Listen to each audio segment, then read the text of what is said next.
Smo že pri športu in z mano je Zmago Sagadin. Ja, lep dober večer. Preiskava je končno ugotovila, kdo je bil kriv za blamažo na Ljubljanskem maratonu.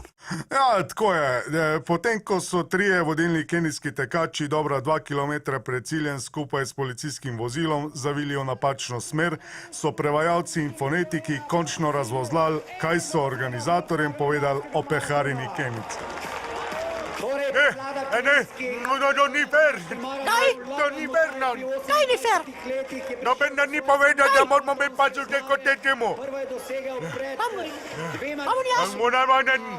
Kado? Kaj je?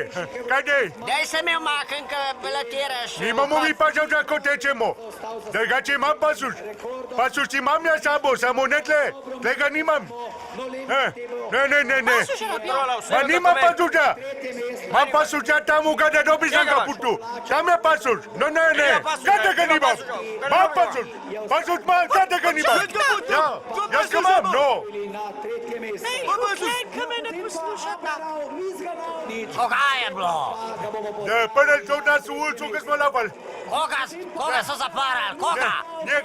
Njega pa mene zaprli.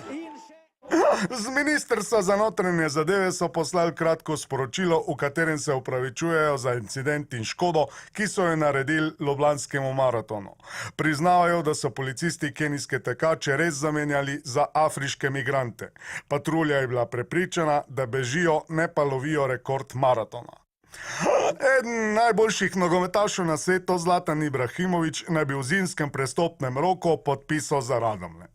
Te so trenutno prikovane na zadnje mesto v slovenski prvi ligi. Zakaj se je odločil za to nepričakovano potezo, je zaupal našemu londonskemu dopisniku. PSG, Barcelona, Milan, Manchester United so sami velikani. Zakaj nenadoma odločitev za prestop v Radomlje? Lepo, vabil so me v svojo enajsterico, vem, da lahko grem, vem, da bojo vsi podajali skozi men, vse šroge grejo. Meni itak sem hod, da me trener ne bo na klop dal več. Dobili smo se vsi, cela družina, sklical sem jih, rekel sem, se moramo pogovoriti. Star sem, vedno bo poškodovan, na vrhunskem nivoju lahko igram še leto, dve. V Radomljah lahko igram do konca, če hočem, lahko umrem na igrišču. In to in meni pomen velik.